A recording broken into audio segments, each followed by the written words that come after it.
On va peut-être donner la parole tout de suite à Julien Marchand pour nous présenter, pardon, Marc, excusez-moi, pour nous présenter une expérience collective.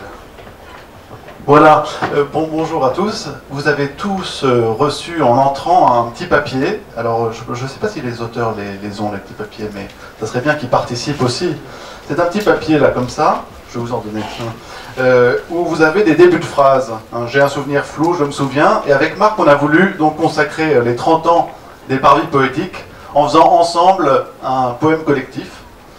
Donc, ce qu'il vous est demandé, c'est juste de compléter une phrase, 2 phrases, 3 phrases, 10 phrases si vous voulez, mais bon, c'est absolument comme vous voulez, avec un souvenir issu de votre expérience personnelle, de choses qui se sont passées au parvis, par exemple, durant ces 30 ans, hein, mais pas seulement, ça peut être, voilà.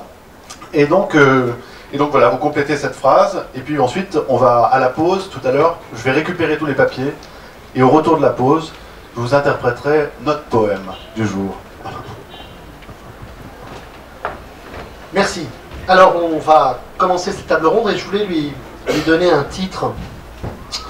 J'étais très ému d'entendre par ses poèmes la voix de celui que j'ai eu la chance d'avoir comme maître, Henri Méchenique, et je pensais à un autre maître qui est un maître de lecture en poésie plus ancien, qui s'appelait Gabriel Bonnour, et qui n'avait publié de son vivant qu'un seul livre, qui était un recueil rassemblé d'ailleurs par Salas Tétier dans une collection que Sioran dirigeait à l'époque, recueil qui s'intitulait Marelle sur le parvis, et qui était des lectures de poésie.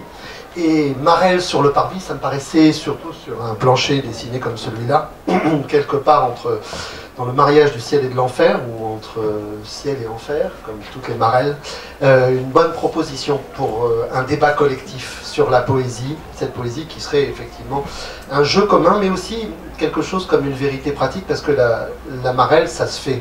Ça, je veux dire, ça, on ne se contente pas de la regarder, il faut participer, il faut lancer son caillou et prendre son pied, si j'ose dire. Alors, la poésie aujourd'hui est représentée ici par des gens qui ont tous en commun, me semble-t-il, outre qu'ils lisent pour la plupart de la poésie à voix haute et pas seulement en silence, d'être des gens qui interviennent dans le domaine de la poésie par d'autres moyens que la simple lecture, la publication ou l'écriture. C'est-à-dire qu'ils tous ont en commun l'expérience de ces lieux institutionnels, plus ou moins institutionnels, et je voudrais commencer par saluer Marc pour la création, l'accompagnement, la contribution à un lieu qui précisément, comme celui-ci, fait vivre à la fois la poésie comme acte, mais aussi la poésie comme échange, la poésie comme lieu de contribution collective à une action qui, pour une grande part, est limitée à un regard et une voix. Et dans ces différents lieux, chacun intervient à sa façon. Alors je vais commencer par présenter ceux qui interviendront, et nous finirons ici par Danielle Fournier cette présentation, de façon à ce qu'elle puisse nous présenter un document qui nous servira de point de départ peut-être pour cette discussion collective. Alors je ne présente pas celui qui est ici, nous n'avons pas besoin de présenter, mais je voudrais quand même saluer en lui quelque chose qui est assez caractéristique d'une génération et d'une façon d'agir à l'endroit de la poésie. Je dirais qu'étant plus jeune que lui, je regrette toujours certains types d'actions nées dans les années 70 et 80, dont nous fêtons aujourd'hui les 30 ans, et qui aujourd'hui ont tendance, mais justement il y a une relève dont nous parlerons, ont tendance à ne plus se présenter de la même façon. Et en particulier, il était tout à l'heure question de la fête. La fête est par exemple un des moyens par lesquels effectivement on peut faire connaître la poésie, un des moyens d'ailleurs les plus rigoureux, les plus difficiles, ceux qui exigent le plus d'attention. Et en particulier, Marc Delouze a été à la fois un poète et un inventeur de pratiques en matière de poésie, mais aussi en partie de circulation de la poésie. Je pense par exemple à deux exemples, qui est l'idée des boîtes aux lettres, ou des boîtes à lettres, qui s'allument au passage du passant dans la ville, et qui permettent effectivement d'entendre la poésie, si j'ose dire, par inadvertance, là où précisément on n'irait pas nécessairement la chercher. Voilà, des espaces verbes, et d'autre part la pratique du troc, hein, dans le 18e en particulier, des échanges, mais des échanges matériels, des échanges pratiquement réalisé précisément. Alors on voit parfois à Paris la RATP ou quelques autres institutions se lancer dans des entreprises de ce genre et proposer des livres, des échanges de livres, mais précisément c'est né de ce type d'expérience individuelle. François Massu, qui est ici en bout de la table, fait partie justement de cette nouvelle génération de ceux qui interviennent dans le domaine poétique. Lui, c'est, je vais lui reprendre un de ses termes, pour délivrer la poésie, ce qui effectivement peut être entendu de deux façons différentes, ou de trois ou quatre façons différentes évidemment, mais entre autres, parce qu'évidemment il s'agit aussi de la sortir du livre, elle n'est pas que dans le livre, mais la délivrer, c'est aussi la livrer à domicile. Paris est traversé par des scooters qui livrent toutes sortes de choses, et délivrer la poésie, c'est d'une certaine façon la faire accoucher à domicile à des endroits où on n'attendait pas nécessairement qu'elle arrive, mais c'est aussi d'une certaine façon la débarrasser d'un certain nombre de chaînes, et on parlera de ça, d'un certain nombre d'empêchements. Et le titre qu'il a choisi est évidemment, alors là je parlais de ma génération tout à l'heure, très sensible à ma génération, Poésie is not dead, et tout le monde reconnaît là que c'est la poésie, il en va de la poésie comme de la punkitude. Ça n'existe précisément qu'à travers des pratiques qui montrent qu'on n'est pas mort. Il ne suffit pas de le déclarer sur une couverture de disque, même si on découpe les lettres pour le faire, il faut évidemment le réaliser, le pratiquer.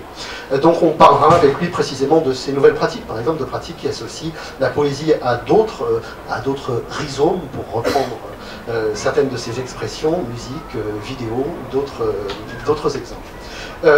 Ensuite, nous parlerons aussi avec Claude Bert, qui a là aussi la double casquette, si j'ose dire. Elle a même quelque chose d'assez étonnant, elle a une carte de visite à deux côtés qui montre effectivement les deux surfaces dans lesquelles elle peut intervenir, à la fois l'action culturelle, l'enseignement au plus haut niveau, et on sait à quel point nous avons besoin, je suis bien placé étant enseignant moi-même pour m'en apercevoir, on a besoin de soutien, d'aide au plus haut niveau pour soutenir précisément la diffusion, l'existence même de la poésie dans l'enseignement, même si rien n'est jamais perdu dans ce domaine et qu'il s'agit certainement pas de passer son temps à larmoyer sur la question, mais elle est également quelqu'un qui a écrit, qui a publié de la poésie à la fois qui se pose, je me souviens d'un premier livre chez Gallimard en 1979, Le lieu des épars, mais s'interrogeant aussi sur les conditions de cette poésie, et par exemple sur le statut d'Orphée Marquette,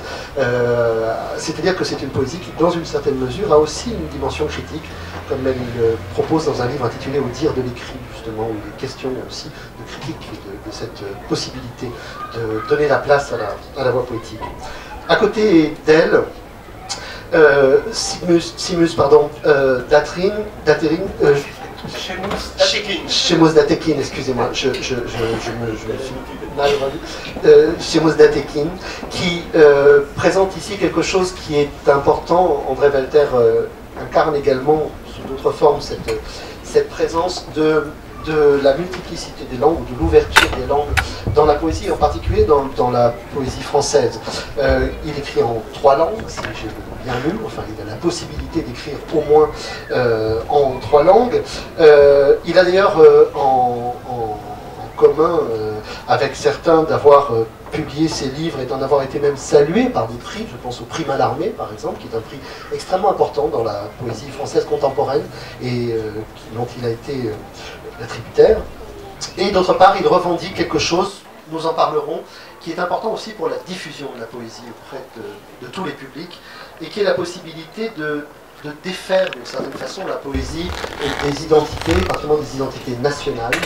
C'est un critique assez actif par des billets en particulier fort bien et fort activement rédigés en direction de certaines pratiques actuelles d'enfermement dans l'identité française et dans la reconnaissance de l'identité française.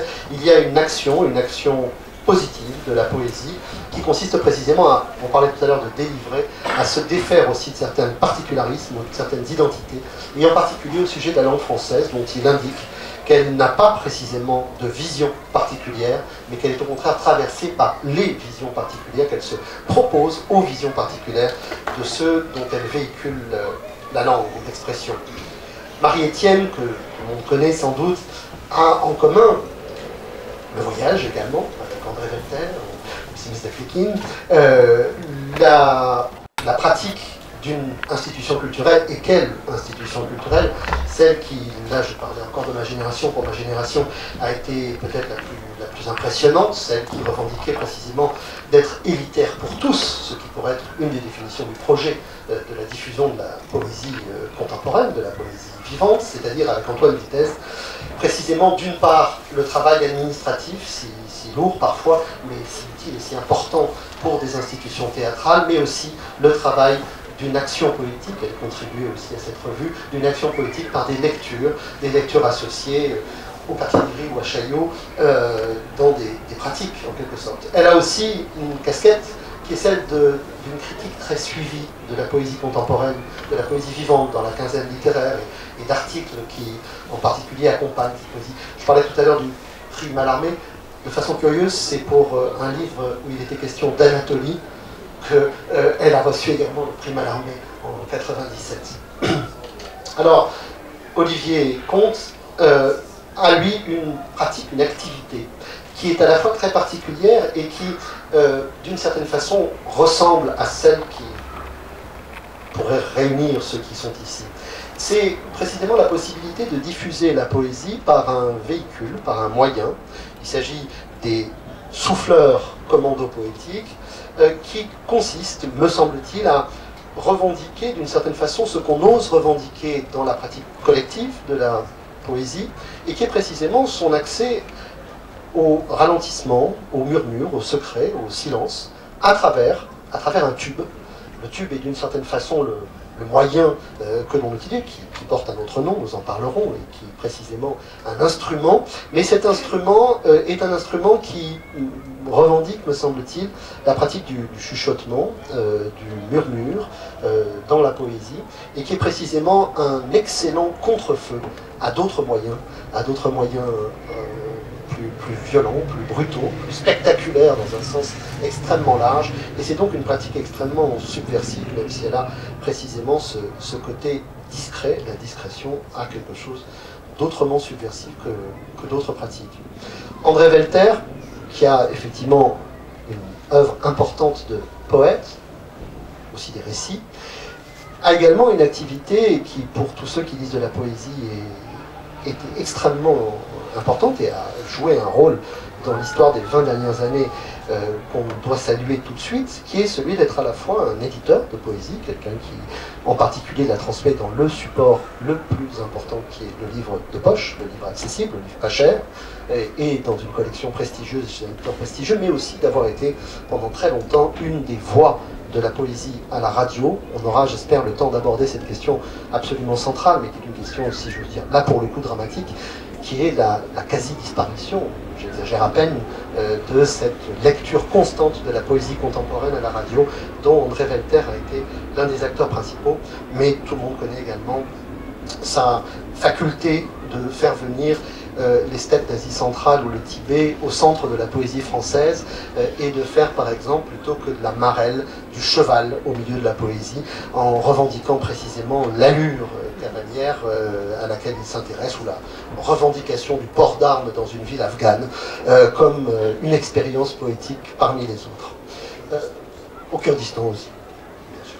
Vincent Gimeno, lui, est bien connu d'un certain nombre d'entre nous, et de beaucoup d'entre nous, pour être lui aussi à sa façon un activiste de la chose poétique, d'une part en collaborant à une maison d'édition, celle de Jean-Michel Place, qui a eu toutes sortes d'activités, mais en particulier une activité dont on ne dira jamais à quel point elle a été importante, qui est celle de la réédition des grandes revues poétiques du début du siècle, et particulièrement de celle du surréalisme, qui a donné à connaître à tout le monde des choses qui étaient totalement inaccessibles et qui ont permis de relire précisément tout un univers poétique, mais aussi cette autre activité qui a été, avec l'association Circé, la création, l'élaboration, à partir de 1985, 86, 86 pour la première... 83 pour la première, pardon. Le marché de la poésie, qui a eu divers lieux, mais qui a fini par se fixer place Saint-Sulpice, et auquel chaque année on est obligé de constater que la poésie est une chose très vivante, très active, et qui mêle toutes sortes de publics d'ailleurs, et toutes sortes de rencontres. Et enfin, Danielle Fournier, à qui on va donner tout de suite la parole, et qui, elle, d'une certaine façon, représente ici aussi, outre qu'elle a co-créé l'institution même dans laquelle nous sommes aujourd'hui, c'est-à-dire ce lieu même, l'idée même qu'un parquet puisse supposer l'installation sur un parvis et que ce parvis soit un endroit où la poésie existe, où elle vive, elle a également une action politique, c'est-à-dire qu'elle a également cette faculté d'une part, en tant qu'élue, d'intervenir pour proposer, pour défendre, parfois même pour essayer de sauver un certain nombre d'institutions qui sont toujours plus ou moins en danger, aujourd'hui plus en danger sans doute qu'elles l'ont été autrefois, en matière de diffusion dite culturelle de la poésie dans les différents lieux où elle peut exister. Mais, j'insiste là-dessus, elle fait partie de ces élus qui, au Conseil de Paris ou ailleurs, revendiquent aussi l'existence de la poésie dans la ville, dans la cité. C'est-à-dire précisément dans un espace qui n'est plus nécessairement l'espace des petites fleurs et du ciel bleu, où on peut avoir du ciel gris et des rues pour diffuser la poésie. Et ça, c'est une chose également à laquelle il faut, me semble-t-il, qu'on puisse s'attacher, c'est-à-dire quels sont les lieux aujourd'hui de la poésie et les possibilités de cette poésie pour avoir accès au plus grand public et pour, comme je le disais tout à l'heure en reprenant la formule célèbre de Vitesse, revendiquer l'élitaire pour tous. Alors on va peut-être vous écouter et regarder ensemble ce document qui dure, je crois, quelques minutes. 4-5 minutes. Je voudrais dire que je ne suis pas là du tout.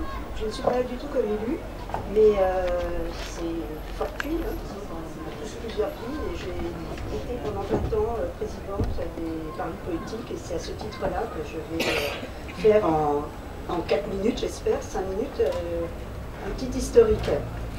Alors, alors nous y voilà, 30 ans. 30 ans depuis Martigues, à se poser des questions, les bonnes questions, 30 ans à coups de secondes, de semaines et d'années, 30 ans à essayer d'y répondre, à s'occuper de poésie, de textes, d'écrivains, à déplacer les frontières, des poètes connus, des poètes archi-connus, des hommes, des femmes, des jeunes, des plus anciens, des inspirés, des enthousiastes, des rebelles, des qui doutent, des écrivains toujours présents en chair et en os, à qui nous avons demandé de lire leurs textes, avec leur corps, tout leur corps, avec leur accent, en français, dans leur langue aussi, du coréen, du chinois, de l'arabe classique ou non, de l'espagnol plus familier, des langues rares, des langues inconnues, dans presque 100 langues pour tonalité des écrivains au bout du fil, textes murmurés, chuchotés, textes déclamés, jetés, lancés, donnés. Nous avons fait l'expérience du noir plutôt que de la page blanche et du noir encore pour inscrire dans la réalité, dans le quotidien, des mots, des vers, des phrases, lancés comme petits papiers, pluie féconde, mots des anonymes recueillis, exposés, puis recueillis, exposés, plus exactement récoltés, mis en page dans des livres. Mots parfois plantés, si, des poèmes de plumes et de poils dans la poèmerie du Jardin des Plantes, des mots en situation dans l'espace, des mots dans la ville, sous les pas des passants, comme bouteilles à la mer, ou lus dans le noir, avec la voix et le souffle comme seule présence, texte de toutes les fêtes, Paris en toutes lettres, le printemps des poètes, la fête de la poésie, lire en fête, la fureur de lire, le marché de la poésie, les belles étrangères, des textes sans frontières pour déplacer les frontières justement. Lire pour déplier les émotions, pour jeunes publics et public tout court, lecteurs ou auditeurs, pour les fidèles et les inconditionnels, pour les occasionnels, surpris par les boîtes aux lettres sonores à Berlin ou à Chartres, mais intrigués, attentifs, pour les femmes de Damas ou les enfants de Cayenne, dans un monde de mots qui nous a fait sauter les frontières, de Tokyo à Québec, de Mende en Lozère, à Montmartre et à Paris, où nous avons collé 10 000 empreintes de pas pour le verre et dans le bruit, Des mots intimes, ciselés, que nous avons fait voyager sur une péniche pour le bateau-livre, pour la Symphonef, au marché de la poésie, avec le fil des téléphones pour tonalité des écrivains au bout du fil, dans un bus bizarre pour une caravane poétique et un itinéraire des propos déplacés, sur les panneaux lumineux d'Aubervilliers, pas par agitation fébrile ou recherche de l'originalité à tout prix, mais toujours en recherche de rencontres inédites pour déplacer les idées reçues sur la poésie, pour déplacer l'attente, jusque dans le 18e, pour le 18e tout un poème, le 18e se donne le mot, un festival des poésies dans le 18e. Des mots jamais seuls, plutôt compagnons, compagnons des textes qui nous ont fait voyager, avec le public, ou les publics comme on dit. Des personnes uniques et singulières en fait, qui jouent le jeu de la rencontre, de l'écoute musicale en langue étrangère, qui acceptent aussi de déplacer les frontières et aussi d'écrire, et aussi parfois de montrer et de lire leurs textes. Des mots portés et transformés par tous ceux qui ont joué le jeu, en rime et en rythme, magiciens, informaticiens, jongleurs, traducteurs, vidéastes, lecteurs et surtout lectrices, musiciens, photographes, performeurs, compositeurs, surtout un d'ailleurs, éditeurs, danseurs, peintres, chanteurs, et un sociologue, Bourdieu, très attentif à comprendre tout ça, avec un questionnaire de pas moins de 16 pages que j'avais rédigé avec lui et que nous avons proposé aux poètes, surpris, mais finalement bons joueurs. Tous embarqués pour faire circuler les mots et les textes dans la diversité, le foisonnement, les faire sortir du silence des livres et les y faire revenir, encore une fois, déplacer, bouger, voyager, tant sont diverses les manières de porter la poésie et d'entendre les textes, pour peu qu'on s'y arrête justement. Alors, est-ce fini après 30 ans?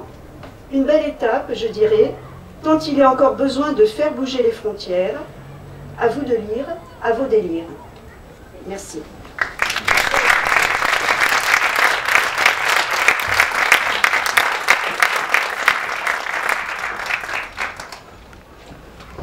La première question pour lancer un peu de débat qui fait simplement à Bennett Fournier et à Marc Leloup, en 30 ans, l'évolution de ce qu'on appelle précisément, et c'est un terme qui n'est pas facile, qui d'ailleurs intéressait autant Garcia Lorca et quelques autres que d'autres mots, le public.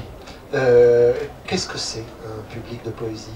Comment est-ce que vous représentez ce public? Est-ce qu'en 30 ans, c'est le même? Est-ce que vous avez vu l'un ou l'autre les choses? C'est une vaste question évidemment, mais on pourrait commencer par là. Quel sentiment vous avez de l'évolution de ce public?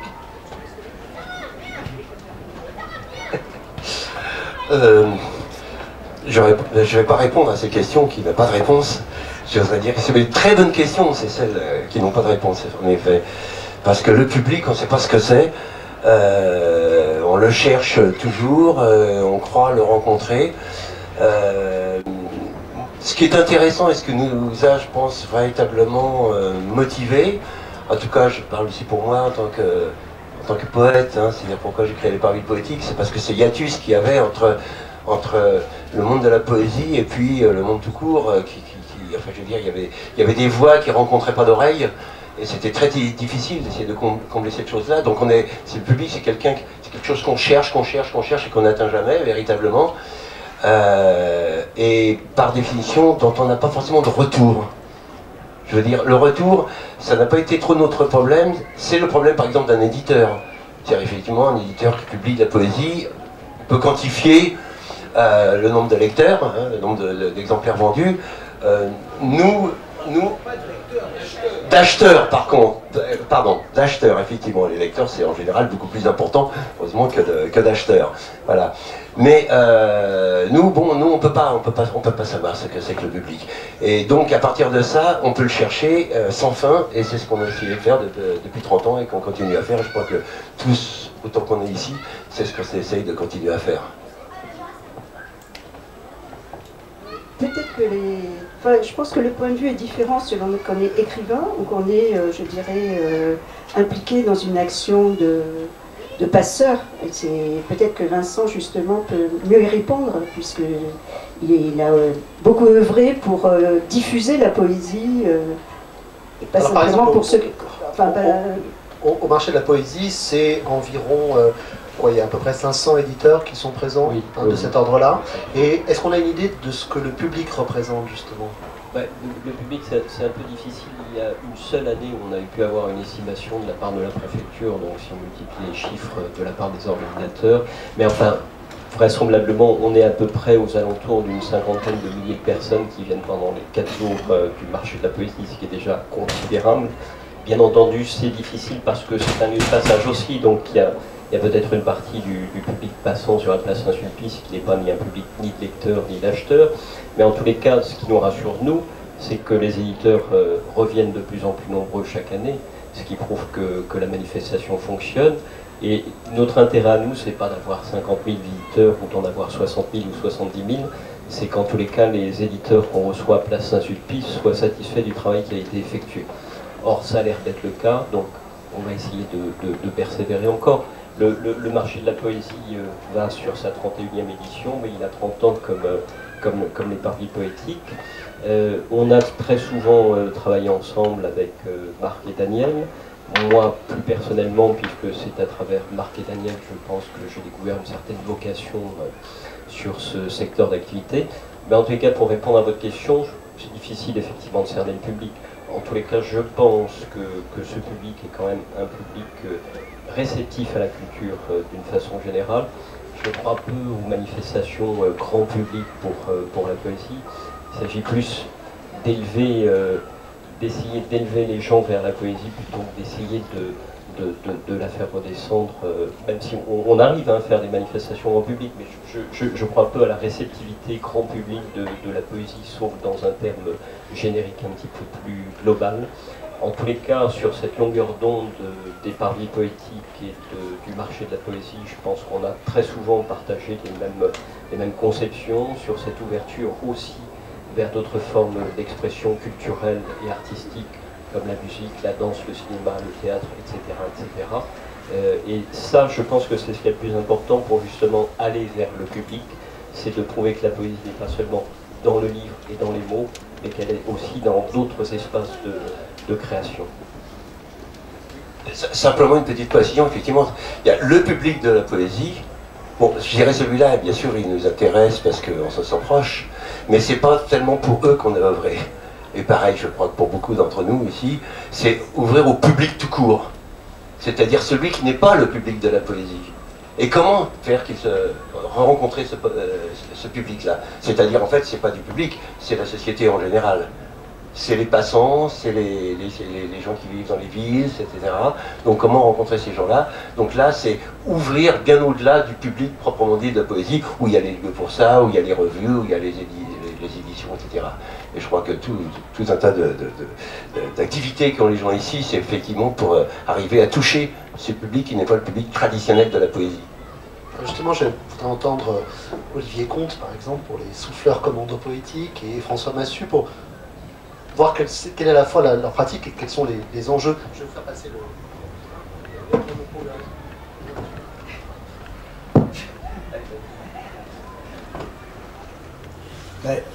Je ne sais pas si la poésie s'adresse aux êtres humains, donc ensuite à un moment ou à un autre, un être humain devient un personnage qui se retrouve dans un public. Il se trouve que nous ne cherchons pas le public. Nous travaillons le va-et-vient du monde avec la poésie dans l'espace public. Or, dans espace public, il y a déjà le mot public. Donc voilà, ça c'est largement, c'est incroyablement suffisant. C'est-à-dire que à partir du moment où on décide de ne pas attendre les autorisations de faire, d'aller en tant que comment dire, je sais pas comment dire, commando, il n'y a que le mot qui me vient, c'est ce mot-là, c'est ce mot-là, c'est que commando, c'est-à-dire on intervient là où, évidemment, on n'est absolument pas attendu quand on débarque dans un embouteillage ou dans un marché de poissons ou n'importe où, où on travaille le monde dans son va-et-vient et on espère que la poésie qui, pour nous, enfin en tout cas, moi je pense que c'est une immense autobiographie de l'espèce humaine avec des principes actifs extrêmement puissants. Le fait d'imposer d'une certaine manière une parole essentielle, un génie de la parole dans un lieu, dans les lieux, dans le va-et-vient du monde, on n'a plus besoin de se poser, en tout cas pour nous les souffleurs, le problème du public, parce que c'est le monde. François Massu. Alors je compléterai effectivement l'espace public ouvert, mais également les espaces fermés, parce que je pense que certains d'entre vous, poètes, ont pu également intervenir dans des prisons, dans des hôpitaux, qui ne sont pas effectivement les premiers lieux où la poésie est diffusée. Donc personnellement, avec notre association, on a essayé effectivement d'aller dans ces lieux. C'est pas toujours facile, parce qu'il faut demander là des autorisations, mais c'est également une diffusion qui est à mon avis nécessaire à ce niveau-là. Quelqu'un d'autre peut-être veut intervenir sur cette question? Marie-Étienne peut-être? La question des publics, la question qu'elle connaît bien. Quand vous avez posé la question du public, je pensais évidemment au théâtre. Et c'est vrai qu'au théâtre, le public est très circonscrit puisqu'il rentre dans une salle, il est parqué, enfin, c'est pas le mot qu'il faudrait dire, mais enfin, il est très visuellement reconnaissable. Ceci dit, on le prospecte et on s'adresse à lui comme à une masse indéterminée avant qu'il n'arrive au spectacle, pour le faire venir au spectacle. Bon, ça c'était la première chose à laquelle je pensais. Autrement, je pense, vous avez eu la gentillesse de rappeler mon expérience au théâtre de Chaillot, qui date d'une trentaine d'années, enfin décidément, nous sommes des trentenaires. Hein. Et c'est vrai que parallèlement à une activité administrative, je m'occupais je m'occupais d'inviter des poètes. Et alors, mais c'était une expérience très particulière.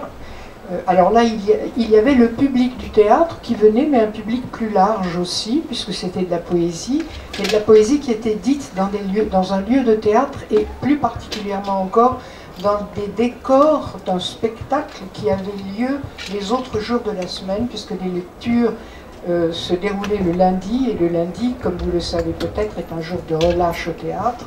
Donc la pièce qui devait se dérouler là où avait lieu la lecture ne se passait pas. Voilà, donc c'était un peu spécial et très, très fort, je crois, à cause du fait que c'était du théâtre, dans un lieu de théâtre. Je crois plutôt qu'en termes de public, parce que le public c'est un peu... Il suffit d'allumer ici pour voir quel public nous avons. C'est plutôt d'essayer à ce que le poème arrive à l'autre. Et quand j'avais essayé de faire mon premier recueil, donc un éditeur qui m'avait dit, de toute façon, l'essentiel, enfin la poésie ne se vend pas. L'essentiel, c'est d'arriver à se faire lire sur la place de Paris par une centaine de poètes, parce qu'il n'y a que des poètes qui se lisent les uns les autres. Donc, si tu arrives à te faire lire par une centaine de poètes, et que tu les lis aussi, tu seras considéré comme quelqu'un qui aurait fait son trou dans la poésie. Je dis, j'écris pas pour les poètes, je ne suis pas contre ce que les poètes nous lisent, mais j'écris pas pour les poètes. Oui, mais la réalité de la poésie, c'est ça. Et donc, c'est comme ça que, un peu, d'ailleurs, c'était ma première lecture publique, c'était avec Marc Delouze, 18e tout un poème, 97, donc merci beaucoup.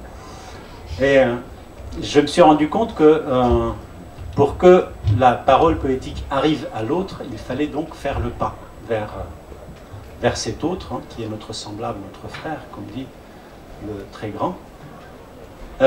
Donc il fallait aller chercher cette oreille-là, pour que la poésie ne soit pas une lettre morte, pour que la poésie existe, pour que la poésie tisse ce lien qui fait que nous ne sommes pas des êtres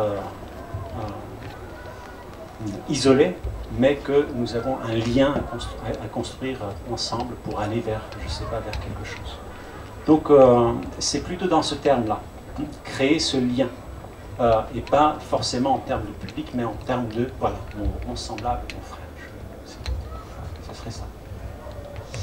Claude Bert, on peut vous écouter, peut-être je vous demanderai d'intervenir aussi, en dehors de ce que vous souhaitiez dire, sur la question de l'enseignement, c'est-à-dire sur l'enseignement. Finalement, je vais intervenir là-dessus. Puisque beaucoup a été dit par ailleurs, même s'il y a d'autres choses que je pourrais ajouter. Oui, sur ce qui est l'enseignement, c'est-à-dire finalement l'éveil d'un jeune public. Alors là, je m'en suis beaucoup occupé. C'est un public captif, à la différence un peu plus proche dans cela de celui de théâtre qui y vient volontairement. Mais quand on a affaire à des élèves, à des étudiants, c'est un public, encore que les étudiants puissent choisir, mais quand on a affaire aux élèves, à un public de nature un petit peu différente. Alors, je dirais bien une chose, c'est que je pense pas, pour moi, le poème n'a pas pour visée de s'adresser à tout le monde, mais à n'importe qui. Avec la petite nuance, entre ce tout le monde, place d'idée, écrire pour tout le monde, ça ne veut pas dire grand-chose, mais pour n'importe qui à l'intérieur de ce tout ce que nous constituons. Alors au niveau de l'enseignement, il y avait un certain nombre de défis. C'est que l'école transmet effectivement une mémoire du poème, elle transmet ce qui est un ensemble culturel, une culture dont on hérite, etc.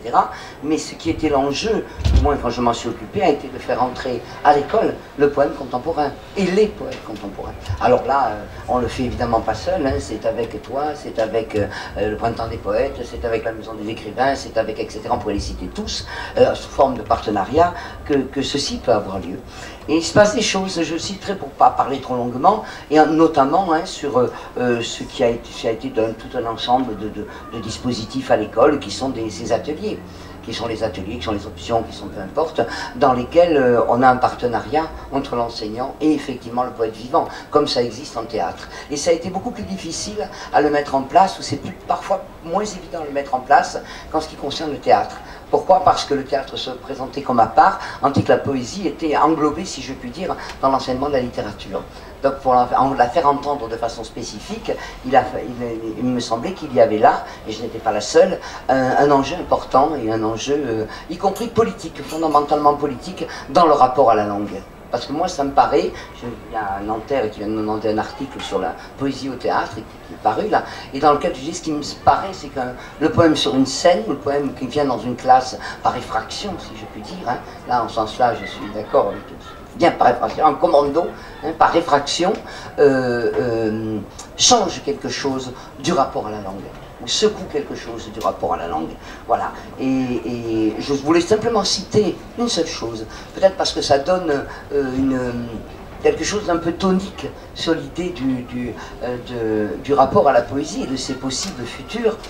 C'est que lorsqu'on le fait, il se passe quand même. Je me souviens que quand il y a eu la célébration de l'année René Char, bon, on a décidé, dans l'Académie de Versailles, puisque j'ai choisi une académie parmi d'autres, de faire un travail sur René Char, tous azimuts, pour ceux qui étaient volontaires, bien évidemment.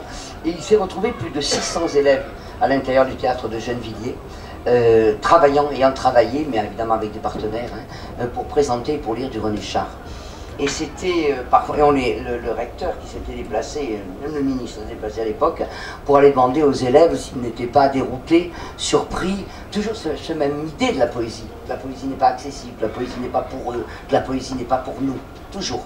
Et qui s'était déplacé pour aller demander justement aux élèves. Il y avait une petite élève qui était d'une des zones les plus défavorisées, du côté de Mantes-la-Jolie, à qui il a dit « mais ça ne vous arrive pas de ne pas comprendre René Char ?» Alors elle lui répond, c'était une gamine qui était en 6e, et elle lui répond, mais monsieur, ça permet d'inventer et de rêver. André Velter, on va peut-être vous écouter une seconde sur cette question, parce que c'est vrai que ça ne se vend pas la poésie, tous les éditeurs savent ça, sauf moi. Voilà. Et d'autre part, c'est inécoutable à la radio de façon permanente et tous les jours. Je suis toujours dans un rôle un peu compliqué, parce que j'apparais comme l'agité du bocal qui ne donne que de bonnes nouvelles, alors que ça ne m'amuse pas tellement de donner des bonnes nouvelles. mais je peux en donner une que personne ne croira. En général, les journalistes ne le croient jamais. Mais par exemple, l'année dernière, la collection Poésie Gallimard, de toute l'édition française, est le plus fort taux de progression, plus 22%. Alors que d'habitude, quand on fait 1%, 2% de plus pour une collection par an, alors certes, il y a eu le prix Nobel de Transtromer, il y a toujours des bonnes raisons, mais même si on enlève tout ça, on aurait été quand même largement au-dessus de 10%. Je n'ai aucune, puisqu'on parlait du public, je n'ai aucune réponse. Je ne sais absolument pas pourquoi. Moi, je pense que la crise est très bénéfique de ce côté-là. Plus la société va devenir difficile, plus le recours aux choses essentielles va peut-être être plus actif. On parlait tout à l'heure des prisons. Est-ce qu'on sait que, par exemple, quels sont les livres les plus lus par les prisonniers? Dans les prisons, les deux catégories qui sont les plus lues, 1, les livres de voyage, 2, la poésie. Et j'ai parlé avec des bibliothécaires de prison qui m'ont donné des chiffres. En librairie, la poésie, ça représente à peu près 3%. Et ça va sûrement représenter encore moins vu le nombre de libraires qui ferment. Mais en prison, les bibliothécaires me disaient que c'était à peu près 25% d'emprunts de livres dans leur bibliothèque. C'est considérable, parce que évidemment, je sais si c'est une situation de crise que d'être enfermé. Un public captif. Et évidemment, c'est un public... Non, il est captif d'une certaine manière, mais comme... Puisque tu as eu la gentillesse de parler du Tibet tout à l'heure, tu sais que les grands retraitants à 5000 mètres, qui eux aussi sont enfermés, sont aussi ceux qui sont les plus libres. Et donc le problème, est-ce que la poésie à ce moment-là, je n'en suis même pas sûr moi-même, mais permet une translation et une transmutation des choses? Pour un certain nombre d'entre eux, certainement. Mais pour revenir à l'idée du public, moi je suis beaucoup plus radical. Parce que même si je regarde toutes les semaines les chiffres de vente, au fond le quantitatif m'intéresse absolument pas. Et il y a une phrase d'Henri Michaud que j'aime énormément, qui dit pour un poète, il suffit d'avoir un seul vrai lecteur. Et ça m'est toujours resté, dans tout ce que j'ai pu faire, que je m'adresse à une personne multipliée par 10, à une personne multipliée par 100, à une personne multipliée par 10 000, puisque ça m'est même arrivé une fois avec Nizar Kabani à Kérouan de dire des textes devant 10 000 personnes, ça n'est toujours qu'à une seule personne qu'on s'adresse. Et j'ai pour ça une image qui m'est toujours restée, quand on me demandait « mais qu'est-ce que tu veux dire par là ?» C'est comme quand on est la nuit au bord de la mer. On peut être seul, ou on peut être 10 000, chacun se baignera dans le rayon de lune, on ne peut pas se baigner à côté. Et la poésie est justement ce miracle-là, qu'elle prend chacun pour cible, qu'elle le respecte dans son individualité, dans sa singularité. Donc je me pose toujours la question de l'un, pas la question de la foule, pas la question du multiple. Et un jour j'ai voulu absolument le symboliser, le réaliser, parce que 2 fois de suite j'ai fait de grandes choses grâce à France Culture. À la mutualité, on avait inventé un meeting poétique, et la mutualité était archi-con, ça fait quand même 2500 places. Et ça, je l'avais fait parce que j'étais très agacé. Je rentrais du monde arabe où, avec Mahmoud Darwish ou avec Adonis, il y a des foules colossales, et tout le monde me disait c'est pas faisable ici. Bien entendu que c'est faisable, c'était faisable. Mais j'ai toujours fait attention. Le lendemain, des soirées où il y avait eu 2500 personnes à la mutualité, de faire quelque chose dans des endroits extraordinairement modestes où il n'y avait jamais plus de 15 personnes. Parce que pour moi, c'était absolument nécessaire de montrer ça, et que ça n'était pas le quantitatif qui nous obnubilait. On est dans autre chose, on est porteur d'autre chose, et on est responsable d'autre chose, à mon avis. Et avec la chance, aussi ça peut toucher beaucoup de gens, tout ce qu'on a dit sur la diffusion, les publics, etc. Mais ça n'est jamais l'idée, et toute petite chose annexe, que ce soit à la radio ou que ce soit en tant qu'éditeur, je ne me pose jamais la question de savoir est-ce que ça va marcher ou pas marcher. J'essaye de me dire est-ce que tu vas être exact avec le rendez-vous que tu as fixé, dans l'écoute de l'un ou dans la publication de l'autre. Alors, je voudrais ajouter quelque chose à ce qui vient d'être dit, c'est qu'effectivement le 1 à 1, cette voix isolée, qui est enfin, les conditions de la rencontre passent par là, évidemment, et la rencontre avec un public sont des choses qui sont à la fois distinctes et mêlées, c'est-à-dire qu'il faut pratiquer sur un. Ça fait 25 ans que j'enseigne en prison, en particulier dans l'université dans laquelle j'enseigne, on a une section des étudiants empêchés. Beaux euphémismes que je connaisse pour parler des étudiants en prison. Et dans la section d'étudiants empêchés, j'ai affaire à des étudiants qui, la plupart du temps, je travaille en centrale, sont des gens qui ont une vie absolument brisée, cassée, détruite, et à qui la poésie est de façon très curieuse un des accès les plus directs au langage. C'est-à-dire une des façons, parce que le langage présenté, ce qui pour tout le monde serait une étrangeté, ne l'est pas pour ceux dont l'étrangeté est la condition naturelle, et pour qui, effectivement, la poésie représente ça.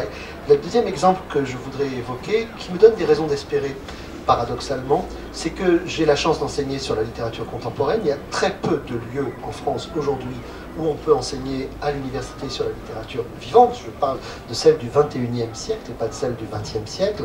Et chaque année, je fais remplir à mes étudiants une petite fiche, je leur demande ce qu'ils lisent, ce qui les intéresse. Et je fais parce que j'enseigne sur un livre qui doit être sorti depuis le mois d'août au mois d'octobre, qu'on étudie au mois d'octobre, sorti du mois d'août. Je suis sûr qu'il n'y aura pas de critique, je suis sûr qu'il n'y aura pas de littérature secondaire, je suis sûr qu'on pourra regarder ça de face, quoi. Et dans la petite fiche, section théâtre, c'est très difficile, mais enfin, il y a quand même, heureusement, Éric-Emmanuel Schmitt et quelques autres pour sauver le théâtre. Dans la section roman, à ma très grande surprise, ils lisent la même chose que leurs parents à 20 ans, et grâce à Guillaume Musso, grâce à Marc Lévy, le roman existe toujours. Je ne blague pas, hein, et je le dis sans humour, ça ne me fait pas rire tellement, en fait. Et dans la section poésie, c'est très simple. La réponse, c'est on pensait que ça n'existait plus. On pensait que c'était une chose... Ça fait mal, hein, au début. Mais après, on s'habitue. Alors justement, c'est là où ça me donne des raisons d'espérer. Du coup, en un an, et en faisant venir des poètes contemporains vivants, palpables, hein, des gens qu'on peut voir qui sont vraiment là, quoi. C'est pas simplement des spectres ou des ectoplasmes venus du passé. Et là, tout d'un coup, c'est une surmultipliée. C'est-à-dire que ce public-là, des jeunes étudiants, je précise étudiants en lettres d'une fac parisienne en 3e année, c'est pas des gens... Normalement, ils ont dû avoir quelques accès. Donc, il s'est passé des choses, hein, ça veut dire qu'il s'est passé avant des choses qui ne vont pas dans la transmission de cet accès. Mais alors, en revanche, qu'est-ce que ça va vite après ?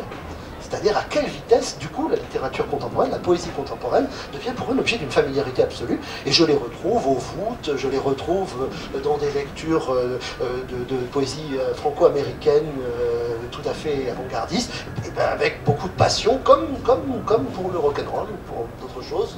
On peut voir apparaître, pour le rap évidemment plus que pour le rock'n'roll d'ailleurs, on peut voir apparaître une culture vivante. Alors je voudrais vous interroger justement sur cette dimension de la culture vivante, et peut-être aussi sur la question justement de la parole publique, c'est-à-dire pas simplement du contact, mais de l'audition, et voire même de la performance, comme une des conditions de cette manifestation. Claudebert, peut-être ? Je voulais juste ajouter un petit quelque chose, juste deux choses. C'est qu'en parlant de cette immédiate réaction des étudiants, j'ai aperçu tout à l'heure 3 étudiants de Sciences Po, les 2 de la Sorbonne, qui sont venus aujourd'hui. Qui sont venus écouter, qui sont là, qui sont présents et qui ont découvert. Bon, je les ai vus donc passer. Mais c'est pas ça que je voulais dire. Voilà, non, mais c'est concret. Mais c'est pas ça. C'est surtout la simple chose que je voulais dire, c'était ceci. C'est qu'en parlant de ces lieux de l'extrême et de ces lieux d'essentiel et que touche ou qu'atteint le langage poétique et qu'atteint la poésie, auquel a affaire la poésie, dans la singularité effectivement de chacun de nous, on a parlé des prisons, on a parlé de ces lieux de l'extrême, effectivement, où on a aussi dans les témoignages comme Primo Levi, etc., de ce qui est lu au moment où on n'a plus de mots pour dire. Pendant que beaucoup ici, et je les en remercie parce que on agit pour la poésie de façon très publique, j'ai passé beaucoup de temps dans les asiles. Avec donc la marge du lieu, hein, où on n'est plus personne, puisqu'on n'a plus de parole. Et dans ces lieux-là, j'ai lu beaucoup de mes poèmes devant combien ? 3-4 fous, hein, comme on dit. C'est-à-dire devant, voilà, ce qui presque n'est plus, ou est considéré comme quelqu'un qui n'est plus un sujet. Et effectivement, je peux en témoigner, et d'autres pourraient en témoigner, effectivement, là se lisait le poème. Et ça se lisait comme la bouée fondamentale, essentielle, comme parfois le dernier, je le dis dans mes textes, je n'en ai jamais comme, le dernier élément d'un radeau qui a sombré, qui était le radeau de la langue. Je voulais parler pour vous, simplement le dire. Alors Claudebert vient de dire « ça se lit ». comme si effectivement c'était pas nécessairement une chose comme ça s'entend. Donc il y a bien du ça qui travaille l'affaire et que ça n'est pas nécessairement le sujet du poète maintenant et tenant sa parole prophétique qui gouverne la chose. Alors on pourrait parler justement de la lecture publique et de ses conditions, c'est-à-dire qu'est-ce qui se passe dans une lecture publique, quel est ce drôle d'événement. Marie-Étienne, par exemple, je me souviens d'une lecture qui m'avait beaucoup marqué. Yves Dimano avait réuni des poètes qui n'avaient en commun que d'être des femmes et d'être édités par lui dans une librairie parisienne, et il les avait fait lire les unes après les autres. Et ce qui était frappant, c'était la qualité d'écoute du public qui venait pour écouter des femmes, lire de la poésie de la collection Flammarion, et qui pourtant assistait à une extrême diversité, et on ne pouvait pas écouter ces poètes de la même façon, c'était pas possible. Alors, quelle est votre expérience justement de cette lecture publique ?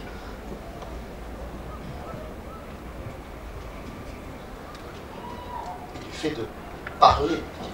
Je ne sais pas si vous souhaitez que je parle, moi, en tant que poète lisant ou en tant qu'organisatrice de lecture de poésie. Comme poète lisant.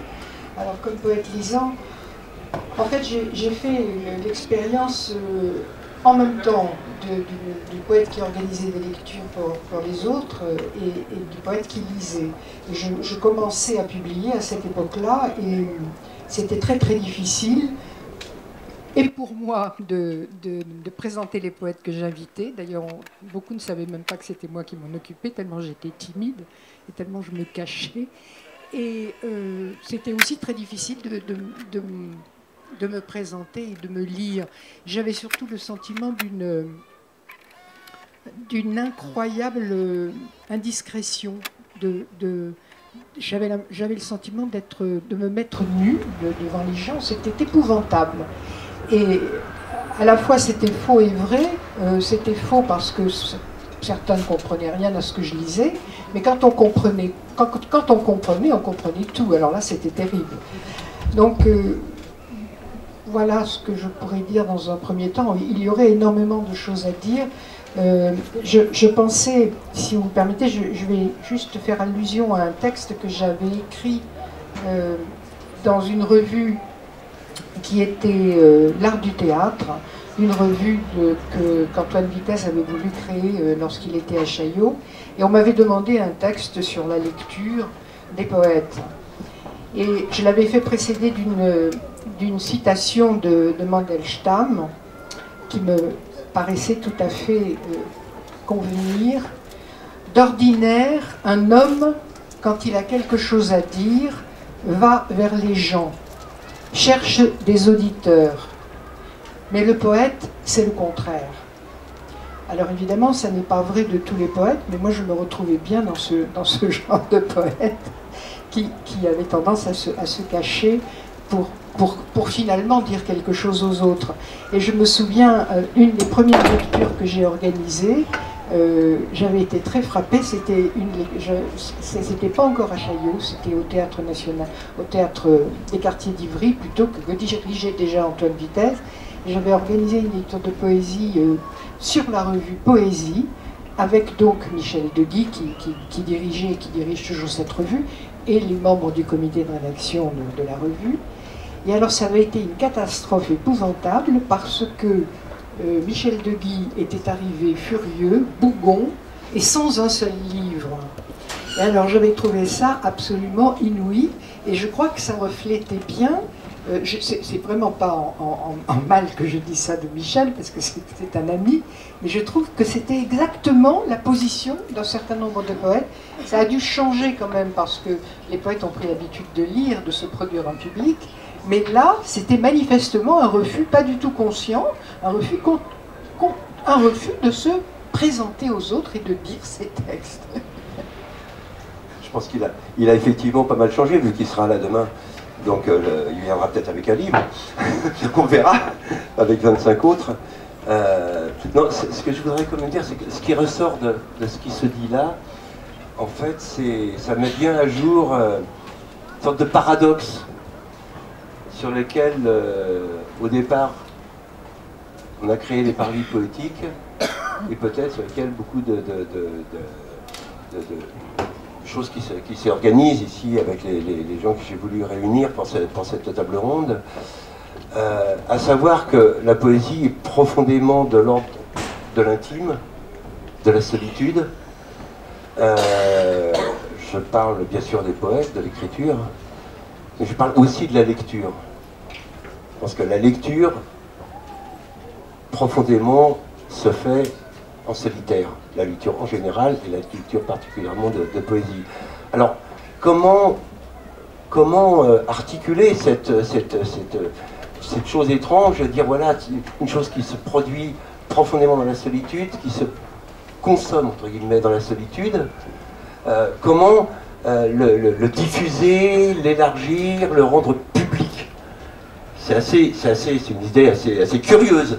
Et je pense qu'il y a une réponse à la question, d'ailleurs, tu l'avais certainement, André Voltaire, tout à l'heure, évoqué tout de même. C'est-à-dire qu'en fait, nous, par Vie Poétique, et je pense que la plupart des gens qui sont là, en fait, on a pratiqué cette ouverture en direction du public, pas justement en direction du public, mais en direction d'individus.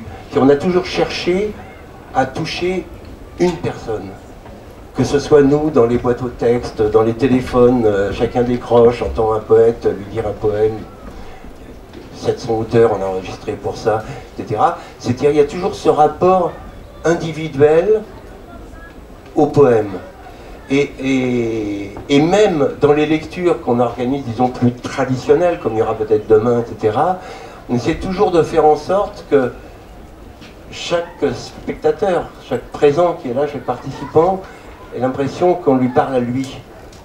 Alors ça, c'est une question d'ambiance, c'est une question d'organisation, c'est une question de... On ne fait pas n'importe quoi, n'importe comment. Il ne suffit pas de mettre un poète sur un banc dans la rue comme ça, et puis vas-y, braille ton poème. C'est pas comme ça que ça se passe. Hein. C'est pas ça, parce que ça a été un petit peu la queue de comète de ce que nous on a un petit peu initié il y a 30 ans. Après ça a été bon, mais les poètes à toutes les sauces, c'est pas ça. C'est créer les conditions pour que chacun individuellement rencontre un poème. Un poème, un poète. Mais un poème plus qu'un poète. Et c'est peut-être une des réponses à ce que tu posais quand tu disais que l'édition de poésie Gallimard a multiplié, enfin c'était le plus fort taux de développement, mais je pense que c'est tout à fait lié par le fait, je vais passer, non, mais le fait qu'il y a beaucoup maintenant de rencontres poétiques, beaucoup de choses qu'ils font, et je pense que loin d'écarter les gens de cet rapport intime à la poésie, ça les ramène, et ils ont envie, après avoir assisté à ceci, à cela, printemps des poètes, marché de la poésie et tout ça, et tout le Bataclan, d'aller retrouver donc cette poésie-là à travers le livre. Moi je pense que les lectures publiques, quelle que soit la forme que ça peut prendre, une lecture de quelqu'un tout seul derrière un micro, quelqu'un avec des musiciens, voire presque des spectacles, ce ne sont que des propositions d'écoute. Et rien ne remplacera jamais la lecture solitaire de quelqu'un avec la liberté totale qu'il a d'éveiller un livre pour lui tout seul dans la solitude et dans le silence. Pour moi, c'est quelque chose l'un ne va pas remplacer l'autre. Comme tu le sais, je fais énormément de lectures publiques avec y compris toutes les formes possibles de musique autour, parfois avec un seul musicien, parfois avec beaucoup. C'est pas là où tout se passe. Ça, c'est une seule façon. Je dis tout le temps que ce sont mes propositions d'écoute. Ce ne sont pas les seules écoutes de ces textes qui peuvent être faites, mais c'en est une. C'est celle, en tout cas, que moi je propose. Mais rien ne doit empêcher le retour à la lecture solitaire. Pour moi, c'est fondamental qu'il y ait quelqu'un qui lise le livre dans le silence et la solitude. D'ailleurs, ça n'est pas pour rien que généralement, à la fin de ces lectures, lorsqu'il y a des livres sur la table, ça se vend comme des petits pains, parce que justement, voilà, les gens ont trouvé cette première écoute et ont besoin de cette solitude par rapport au texte, ils la retrouvent immédiatement. Et alors, en même temps, pour évoquer, alors on va tout de suite vous entendre, mais on pourrait évoquer après le fait qu'il existe aussi d'autres types de poésie, plusieurs types de poésie. J'aimerais entendre Olivier Comte nous présenter tout à l'heure aussi sa pratique justement, c'est-à-dire en quoi la canne creuse, le roseau, la sarbacane poétique dont il est le praticien, est précisément nécessairement une relation. Il y avait un spécialiste de la poésie orale qui s'appelait Paul Sultor qui parlait de relation orale-orale, c'est-à-dire de la bouche à l'oreille, de bouche à oreille. Il disait que c'était la transmission du blues, c'était nécessairement oral-oral. Et ça ne pouvait pas être autrement. Et peut-être on demandera à François Massu pour d'autres pratiques poétiques, qu'il existe aussi des pratiques poétiques qui n'existent que dans le moment de leur interprétation et de leur réalisation publique. Alors, peut-être écoutez d'abord si vous êtes clean pour... Je voudrais dire aussi que demain, les souffleurs nous accueilleront le public. Non, mais il y a Althusser qui disait, dans la philosophie, il faut d'abord livrer une guerre pour se faire une place dans les tranchées, à partir d'où tirer. C'est quand l'espace public, on parle de l'espace et du public, quand c'est occupé, quand il n'y a pas d'espace justement pour la parole poétique, pour le livre, vous parliez qu'il y avait 3%, la poésie représentait 3% du livre sur le marché. Et la parole publique est exclue quelque part de l'espace, donc par ses lectures, par ses prises de position et de parole, c'était une tentative de regagner de l'espace, de se faire entendre. C'est vrai qu'il y a une parole, enfin, pour moi la poésie, c'est lutter contre la parole unique, c'est multiplier la parole. Alors que le pouvoir, une certaine manière d'exercer la parole, a tendance à s'accaparer de tout l'espace public. Et quand nous, et vous, et partout, quand on essaie d'écrire, je dis, il faut essayer d'allumer des contre-feux. Nous ne sommes pas obligés, justement, d'aller nous chauffer au feu de Musso ou au feu, je ne sais pas, de qui d'autre, parmi les romans, mais essayer à ce que la parole que nous, on essaye d'émettre puisse aussi parvenir à quelques oreilles, parce que c'est aussi essentiel, sinon plus que l'autre parole. Donc comment cette pratique comme ça d'organiser, d'essayer de donner la parole, de faire entendre la parole poétique, c'est de multiplier les espaces, de multiplier les feux pour que la parole et l'être puissent s'exprimer dans toute sa richesse et dans toute sa diversité, et qu'on puisse peut-être aller à quelque chose, je ne sais pas, l'essentiel bien sûr, c'est trop dire, mais que la parole ne soit pas imposée, ne soit pas imposée par un seul lieu. Puisqu'il est question de feu, il y a la question de souffleur, justement. C'est aussi, le feu et le souffleur ont partie liée. Il faut un souffleur pour souffler sur les braises. En tout cas, nos tubes, on les appelle des rossignols, parce qu'il y a une phrase de Cioran qui dit que dans un monde sans mélancolie, les rossignols se mettraient à roter. Et c'est dans syllogisme. Ce qui est important, moi je dis souvent que l'humanité, les hommes, l'humanité se reproduit de bouche à oreille. Or, c'est la condition de notre immortalité, ça. La culture, la durée dans la culture. Nous nous reproduisons de bouche à oreille. Ce n'est pas simplement l'instinct qui fait l'homme. Et donc, il suffit à ce moment-là de chercher les portes. Et nous, les souffleurs, nous sommes véritablement des soldats de la poésie. C'est-à-dire qu'on estime, nous, que c'est une parole qui manque dans le monde contemporain. Elle manque. Et donc, nous décidons en tant qu'artistes, et on ne gagne pas spécialement notre vie avec le commando poétique, nous décidons de remplir quelque chose là où ça manque, d'injecter du génie de la parole humaine, là où on va. La bouche, l'oreille, une sorte de désincarnation, d'une certaine manière, du texte aussi, parce que quand un poète lit, quand un comédien prend en charge un texte, il est, comment dire, je ne vais pas dire embarrassé ou encombré, je suis acteur, moi, je gagne ma vie sur les planches de théâtre, donc, mais le texte est, comment dire, supporté par les organes de celui qui parle. Le fait que d'un seul coup on désincarne, on désorganise le corps et que la parole devienne libre, c'est-à-dire libérée, ne serait-ce que par le rossignol, c'est-à-dire que le souffleur qui souffle n'est pas un interprète de la poésie, heureusement. Souffler n'est pas jouer, c'est pas possible.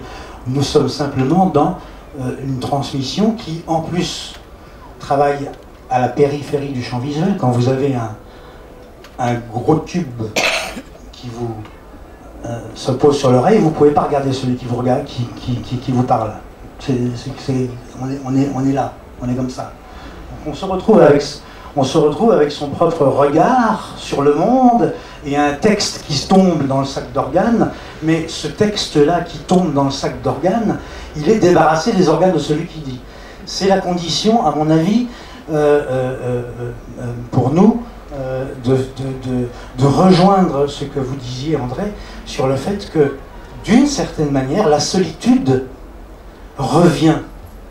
Et elle revient d'une manière fondamentale, c'est-à-dire que celui qui entend d'une manière intempestive un texte qui lui parle de lui-même, parce que la poésie parle de nous-mêmes, alors à ce moment-là, on se retrouve dans l'immense solitude du texte, et voilà.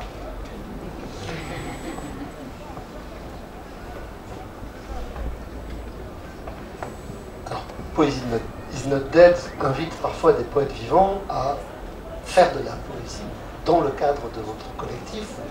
Vous arrivez à travailler avec la poésie aussi de création. Je cite des noms peut-être comme Jean-François Povros ou Penquin ou d'autres, pour qui précisément la réalisation, la performance, puisque ce nom apparaît souvent, fait partie des conditions de transmission et même parfois de création de l'œuvre. Effectivement, on essaye, comme vous l'avez mentionné en préambule, de délivrer le poème de ces institutions. J'aime organiser des lectures dans différents lieux, que ce soit des lieux institutionnels, musées, bibliothèques, mais également dans la rue. Donc à ce titre-là, on essaie avec notre collectif vraiment de diffuser au plus grand nombre, même si, comme vous l'avez mentionné, c'est la qualité qui prime avant tout. Donc dernièrement, avec Jean-François Povros et Charles Penquin, notamment je remercie Vincent Génoux-Ponce avec le marché de la poésie, nous avoir permis de créer la sortie mondiale de la Rimbaud Mobile. Donc cette Rimbaud Mobile, je viens des Ardennes, de Charleville, donc on a trouvé la vieille Ami 8 de la famille Rimbaud, bien sûr, tout le monde le sait, Rimbaud volait la voiture de la Moser pour partir avec Vitali dans les balles. Donc on a retrouvé cette vieille Ami 8 sous une grange à Roche, et donc on l'a transformée en voiture de cirque.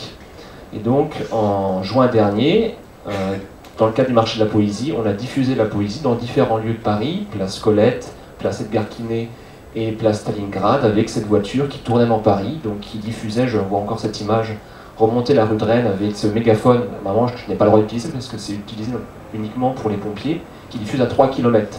Donc on était début place Montparnasse, ça remontait jusqu'à Saint-Germain-des-Prés et tout le monde sortait des magasins, on se demandait mais qu'est-ce qui se passe?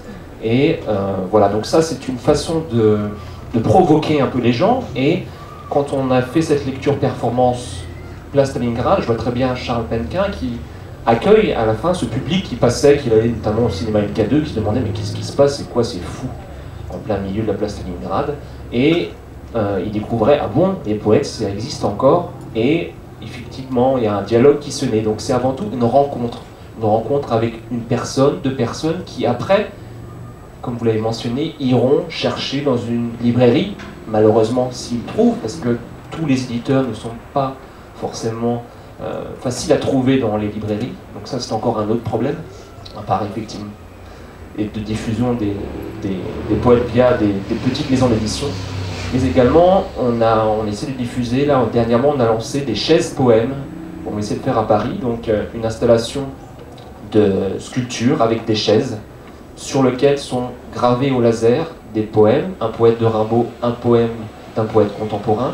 Et donc, encore là, c'est une façon de rencontrer un public, le kidam de la rue, qui peut s'asseoir seul sur cette chaise. Donc, s'asseoir sur la poésie, c'est un beau regard, mettre son cul sur le poème, surtout par rapport aux assis, voilà. Mais voilà, donc c'est différentes actions qu'on essaye de mener, à la fois en diffusion large et revenir seul à la lecture avec le livre. Alors pour que tout à l'heure il était question de la Kampfplatz, du lieu de bataille dont Althusser avait emprunté d'ailleurs à Kant de façon étonnante, c'est à Kant qu'il avait emprunté cette image belliqueuse, une des formules préférées de Henri Meschenich que nous évoquions tout à l'heure, c'était la fameuse formule de Mandelstam, dans la poésie c'est toujours la guerre. On va peut-être vous laisser tirer maintenant quelques salves et donner la parole à ce fameux public dont il était question dès le début pour dialoguer précisément derrière l'écran lumineux qui est peut-être une des choses les plus difficiles à traverser. Ouais, peut-être qu'on peut soit... Voilà. Oui, il existe. Il est là.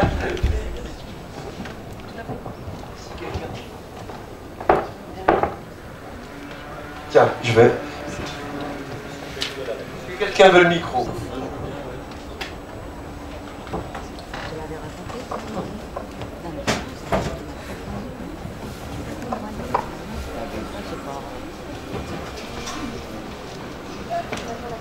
Merci.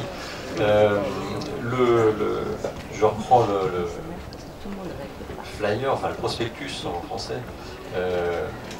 Un jeu de société. Vous avez répondu d'une certaine façon par le biais des questions de Pierre Vilar.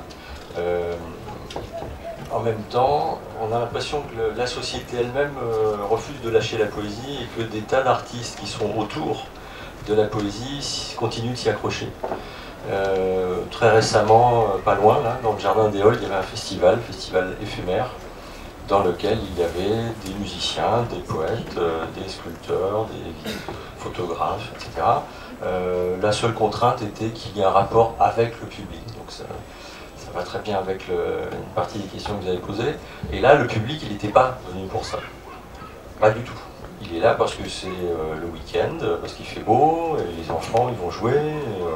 Ils n'ont pas forcément lu ou entendu de la poésie, mais tout d'un coup, ils s'arrêtent parce que quelqu'un qui fait des choses bizarres, qui est habillé avec des feuilles, et ça les attire. Et tout d'un coup, cette personne se met à lire ou à dire, il se trouve que c'est de la poésie, ça pourrait être autre chose, et ça fonctionne magnifiquement comme ça. Ça, c'est fait par une association qui s'appelle Enokia, et j'ai appris que c'était la deuxième fois qu'ils faisaient ce festival. Ils vont recommencer sans doute. Au début du mois, on a participé à quelque chose du même ordre, c'est un festival de rue de la Butte aux Cailles. Et là, pareil, 6 poètes, 6 sculpteurs, des clowns, des comédiens, c'était dans la rue, un temps qui va. On était Square Verlaine, en plus, ça ne s'invente pas, alors, entre le Square Verlaine et la place de la Commune, donc l'ambiance était posée. Donc manifestement, le lien est incassable, enfin, on aura beau empêcher, ou en tout cas, disons autrement, ceux qui voudraient travailler à la diffusion de la poésie auront beau sentir des bâtons dans leurs roues, ça n'empêchera jamais rien. Et en disant ça, je pense à l'évolution de certaines institutions. Une institution, c'est quelque chose qui est institué pour faire quelque chose. Et dans l'espace public, chacune a une mission. Je pense à la Maison de la Poésie de Paris, qui fait des tas de choses à partir de la poésie, mais dont à peu près chaque année, quand je regarde la programmation ou à la présentation de la saison, fait aussi beaucoup du théâtre ou de la musique, etc. Et en dehors des lieux ou des moments accordés à des revues comme celle de Michel Duguy ou d'autres, qui sont des moments formidables de débat, de découverte, et tout ça en plus est totalement gratuit, donc c'est Byzance. Malgré ça, je ne peux pas m'empêcher de me dire qu'un lieu comme ça pourrait, mais c'est pas à vous que je devrais le dire, c'est à eux, pourrait être un lieu ouvert, alors pas forcément 24 heures sur 24 et 7 jours sur 7, mais ouvert à ce que font par exemple des gens comme Seamus Dagtekin.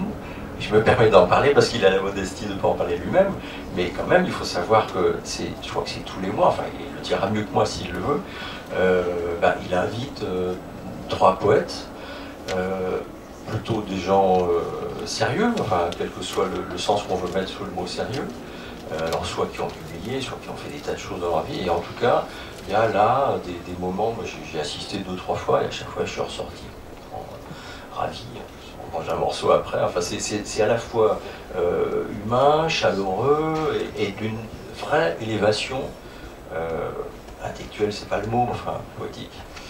Voilà, merci. Je vais me permettre de rebondir justement sur ce que vous disiez par rapport à un certain nombre de lieux, dont notamment la Maison de la Poésie. Alors, il est vrai qu'on fête les 30 ans des Paris poétiques, on a peut-être vécu aussi dans la manière d'animer la poésie, peut-être les 30 glorieuses, parce que les périodes vont devenir un petit peu plus compliquées. D'ailleurs, aujourd'hui, on aurait plutôt tendance à noyer le poisson, à faire de la poésie une forme de littérature comme une autre, enfin une forme des littératures. Dans les commissions du CNL, par exemple. Commission CNL et la Maison de la Poésie de Paris également, puisqu'il y a un projet qui est en train de se mettre en place où la poésie va complètement disparaître, enfin va pas disparaître, mais va être noyée dans les littératures. C'est aussi une nouvelle ère du temps. La poésie n'existe plus en tant que telle parce qu'elle est partout, mais elle fait partie des littératures dans son ensemble. Alors, pour répondre à ça, justement, avec la Maison des écrivains et de la littérature, on organise une petite journée de réflexion le 8 décembre au Petit Palais pour essayer de, justement, redéfinir un petit peu les valeurs poétiques de la poésie. Une autre phrase qu'Henri Béchenet aimait beaucoup, c'était celle de Paul Valéry. Certains se font de la poésie une idée si vague qu'ils prennent ce vague même pour l'idée de poésie. Effectivement, une vacherie, mais de Valéry. On va tout à l'heure avoir le plaisir et le bonheur d'assister, parce que c'est toujours quelque chose d'émouvant, à 18h45 à la lecture-performance de Serge Pey et Chiara Moulas, ici même. Serge Pey fait partie de ceux qui font vivre la poésie à la fois dans les institutions, aux marges des institutions, et d'un côté et de l'autre des Atlantiques et des océans, dans des endroits différents, et de la faire vivre comme rituel, c'est-à-dire comme pratique collective, et comme pratique faite par un et par tous, parce que sinon il n'y arrive pas. Et pour entendre un peu ceux qui ici écrivent de la poésie, on va commencer maintenant par une lecture. Marc Delouze, Claude Bert, Seamus Dapkin, Marie-Étienne, André Velter et Julien Marclan procédera, je crois, à la récupération du poème collectif. À 18h30 d'ailleurs, ce poème sera lu précisément. Alors on va peut-être commencer dans l'ordre. Marc Delouze d'abord, Claude Bert ensuite, Seamus Dapkin ensuite, Marie-Étienne, André Velter. Je vous laisse. La poésie se lit debout.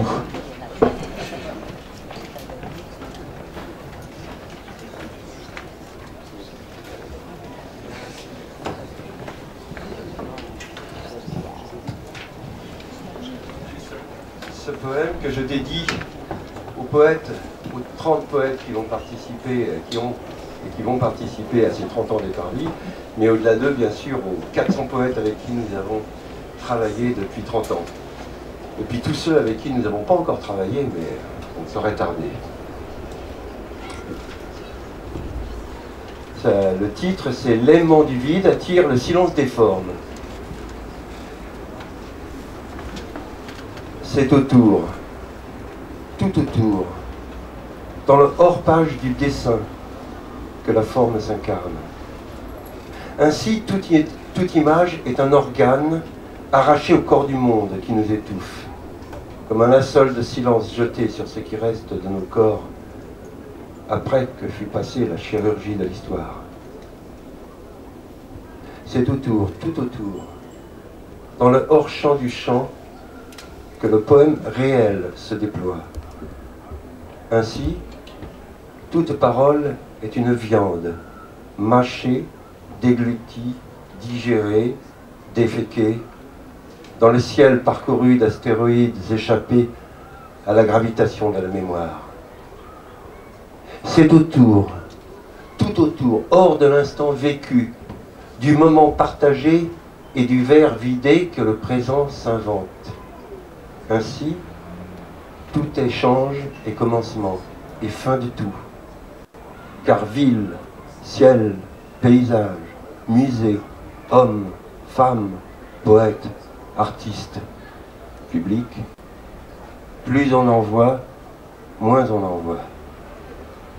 Et le vent du rêve a tourné 7 fois dans ma bouche avant de s'autoriser à donner de la voix.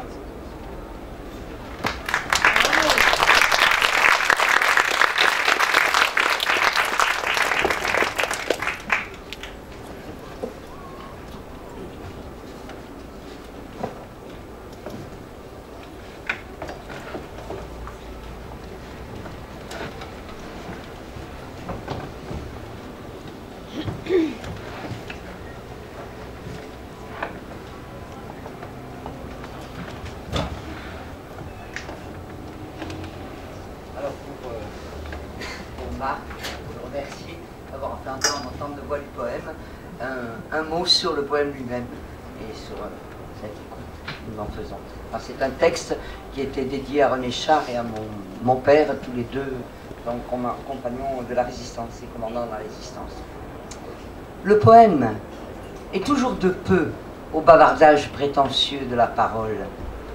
Au nom de ce peu, qui est si peu que son nom même l'excède, posera juste un instant le poème en paysanne, tels les saisonniers gagnent de quoi survivre le temps d'une vendange, menant troupe de mots meuglant comme vaches à l'étable, ressemblant à ces cutéreux dont je suis issu, et dépiotant la volaille dans un envol ébouriffé de plumes et de caquettements.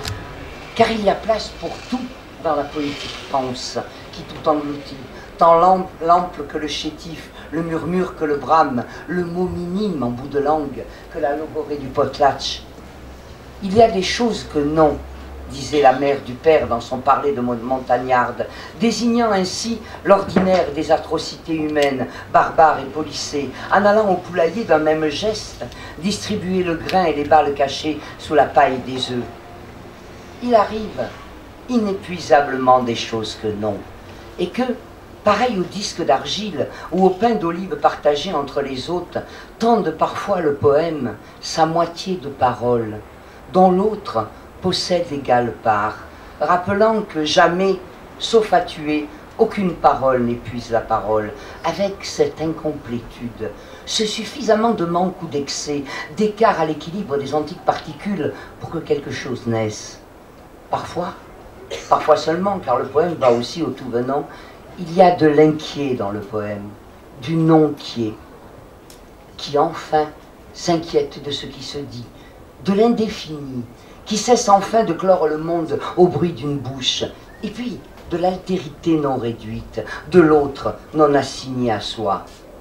Alors, tandis que vacillent les lettres à la lueur de la vieille lampe torche qui, au bout du mental blanc à la tête de Tigène, a éclairé des nuits de sentinelles, d'assauts meurtriers, de visages de prisonniers, comme de rescapés, de héros et de traîtres, dans ce pays qui blasonne à ses gorges, ses cols et ses bouches, la voix, le chant et les mots, mais aussi la corde au cou des suppliciés et la balle dans la nuque, un icône à l'insignifiante et précieuse parole humaine qui s'égrène dans l'oubli, le poème.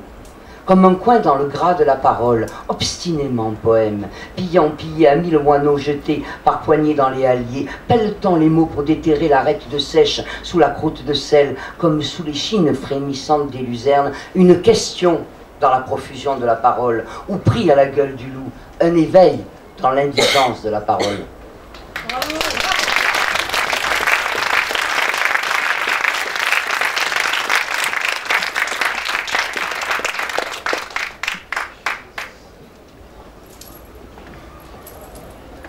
Merci à Claude et merci à l'ami qui a mentionné les soirées poètes en résonance, n'est-ce pas?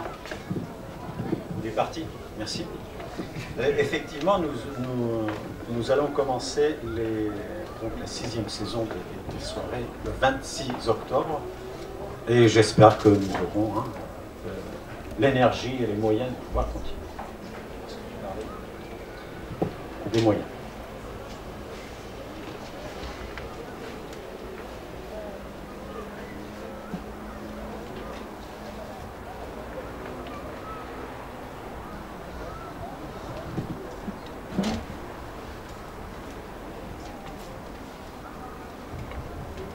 Personne ne me répond, tu le sais. Je ne pousse dans la tête de personne, tu le sais aussi. Je ne peux même pas être fraîcheur dans le feu qui brûle chacun, tu le sais.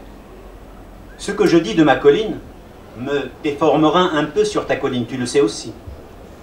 Ce que je lance de ma colline t'enfermera dans ta colline, je le sais. Nos cris montent à mesure que nous nous ignorons, nous le savons aussi. Le savoir ne nous est d'aucun secours, nous le savons, sans qu'on ne comprenne sur quel fil mener le reste de notre parole. Je regarde avec mes yeux qui ne voient rien de ce qui me fait face et ne me voient pas. Je regarde ce qui me perd dans les bruits. Je creuse l'œil pour le remplir de ce qui manque à ma vue, pour devenir tronc, devenir pierre, et que la mouche me contourne de la même manière qu'elle contourne le tronc et la pierre. Qu'elle se pose sur moi de la même manière, pour que tu puisses vivre dans l'intimité de la mouche, un peu parole, un peu soif, dans l'éloge des courbes et de l'eau qui les égrène. Je sais que la fourmi est de la même couleur que la terre que j'avale. Même si j'ai pu me remplir la panse de fraises sauvages, de pousses de sapin, renifler quelques restes, apercevoir les cimes de quelques arbres, à l'écart des fanions et des yeux. Mais la mouche sait que l'araignée la guette, que ses pattes sont prises, elle sait que ses ailes peuvent l'enfermer, ils savent que leur course peut s'achever dans ma bouche. Chacun s'abat alors sur moi avec ses armes, chacun veut m'éloigner de mes armes pour que ma vie puisse prolonger la leur. Ça, c'est rien. Ça, c'est une cerise sur la tête de ce vaurien. Ça, je ne le dirai pas, je ne le toucherai pas. Avant, je sortais d'une mine, et la mine était contente. Je pouvais me faire très pointu, et ce que j'écrivais sur une gomme, je pouvais l'effacer d'une autre. Je pouvais disposer les mots en forme d'escalier pour toucher la neige qui était sur ta tête. Je n'avais besoin de le dire à personne, même pas au W qui mettait un point d'honneur à ne pas se laisser écrire. Mais je lui trouvais tant de formes que ça lui donnait le tournis. J'oubliais exprès le point du i pour m'y percher et guetter ce qui passait aux alentours, quitte à ne rien apprendre de ce que tu sauras après. Mais peu importe, je continuerai pour que chaque mot puisse se voir dans le miroir qui est de l'autre côté, même si je ne suis jamais sûr que le miroir ne devienne piège et ne nous enferme de chaque côté. Merci.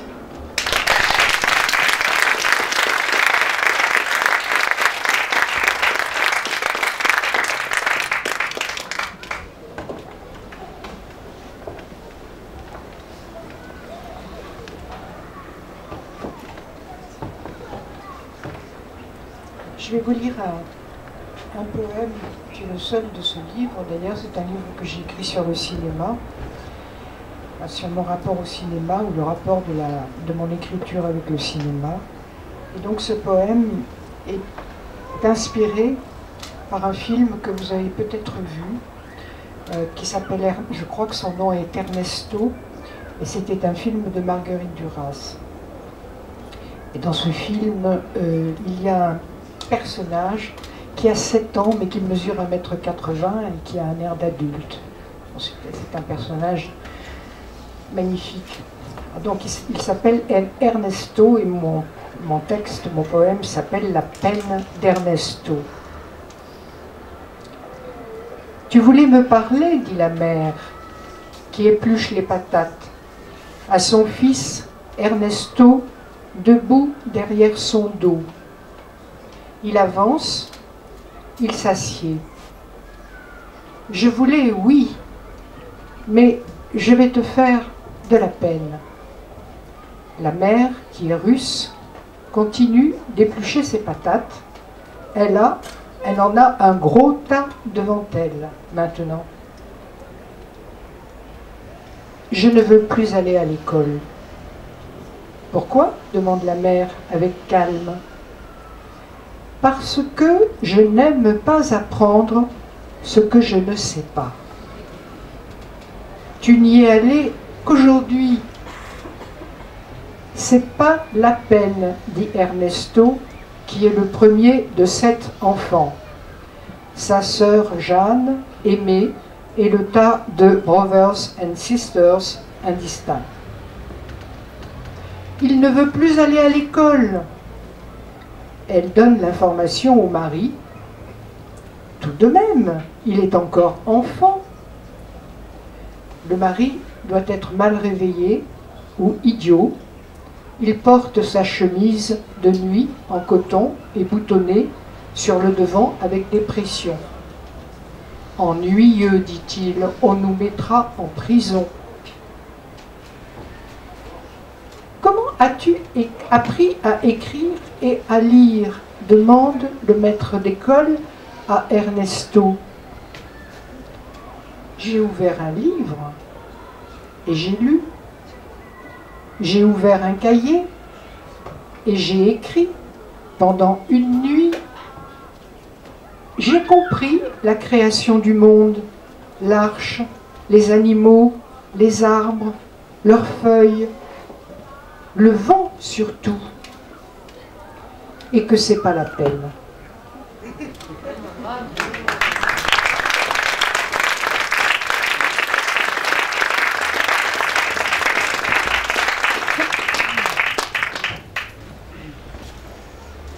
Comme on a beaucoup parlé de boîte aux lettres, je ne sais pas si vous savez qu'à Collioure, à l'entrée du cimetière, il y a une boîte aux lettres sur la tombe de Machado, qui est là depuis sa fuite d'Espagne en 1939.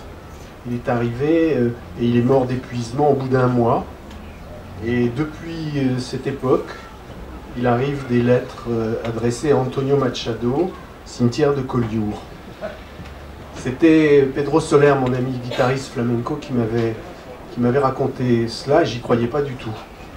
Et je suis passé plusieurs fois à Collioure, et oui, il y a une boîte aux lettres sur la tombe d'Antonio Machado, et il y a des lettres qui arrivent tous les jours, et il y a des fleurs fraîches tous les jours sur sa tombe.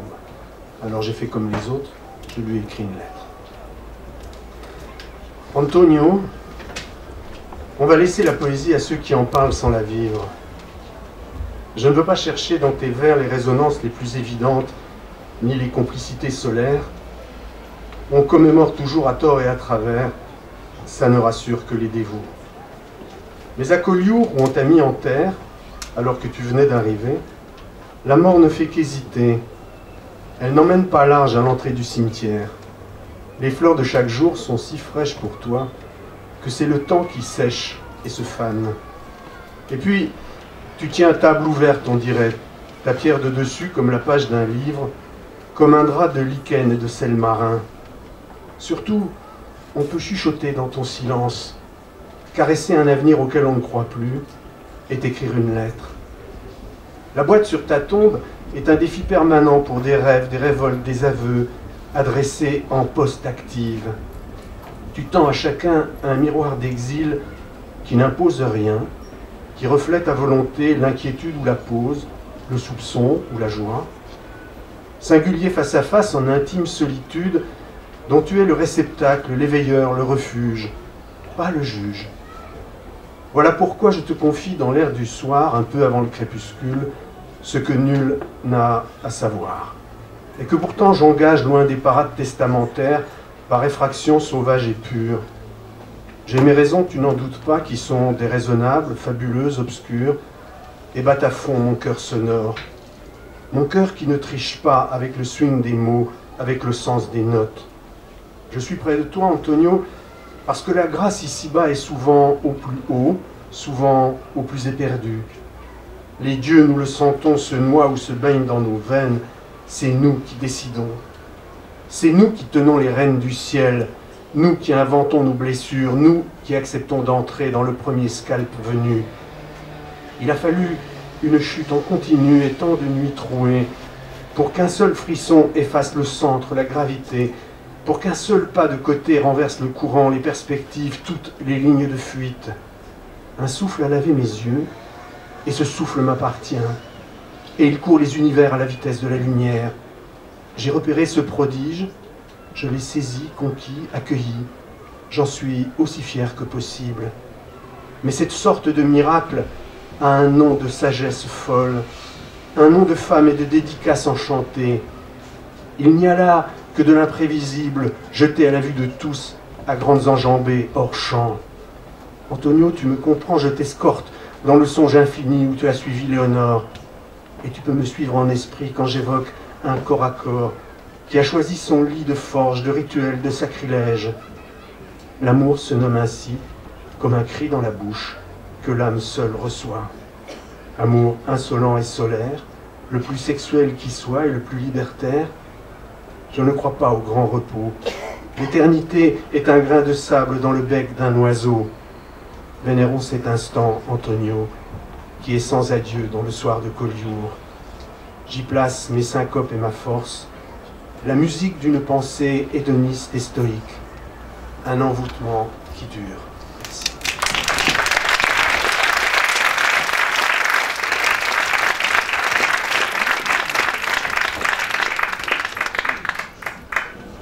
Il est parti, l'oiseau.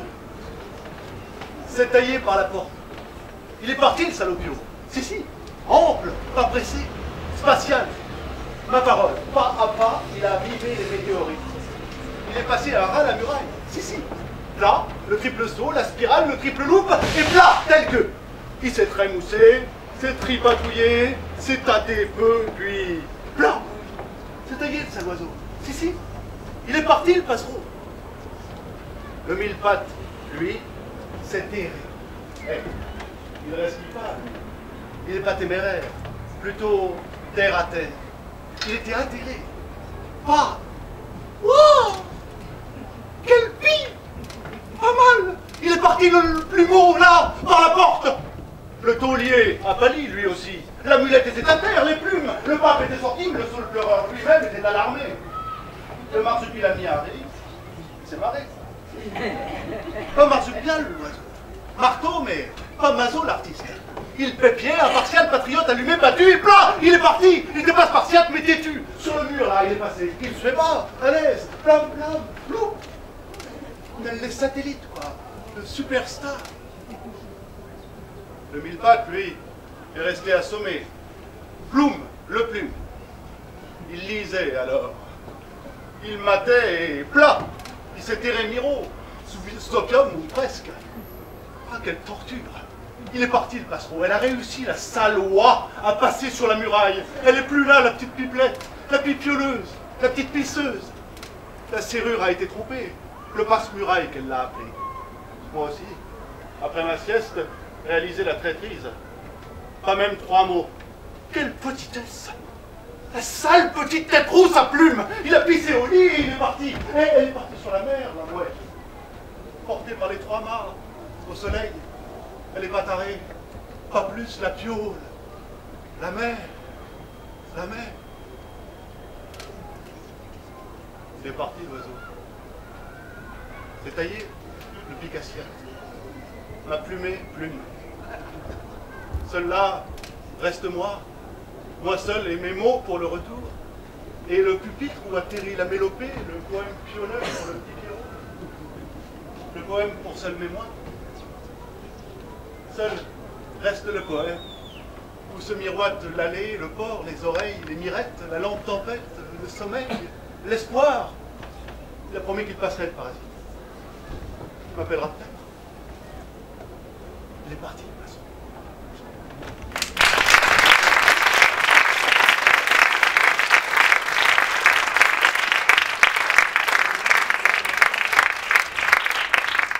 Merci. Je voulais dire un mot. En fait, c'était le premier poème que j'ai dit au Parvis Poétique, ce poème. Hein, quand, la première fois que Marc m'a invité en 2004, je crois. Voilà. Et donc, c'était un petit rappel.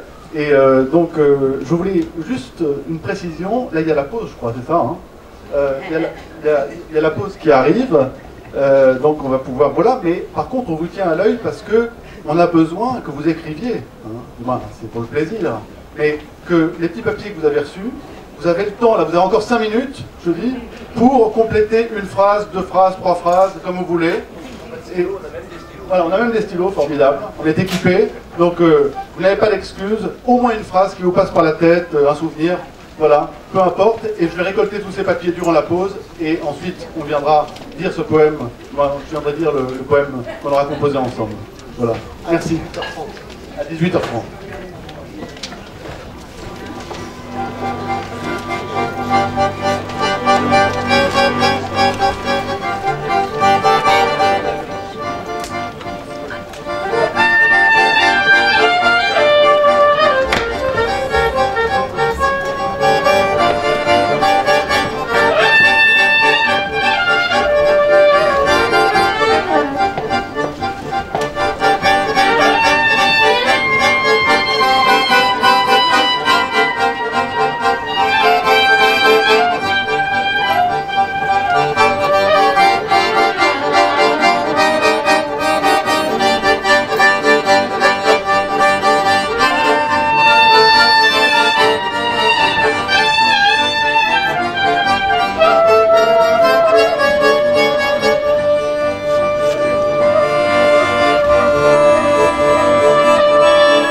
Si vous souhaitez déposer vos textes, je reçois.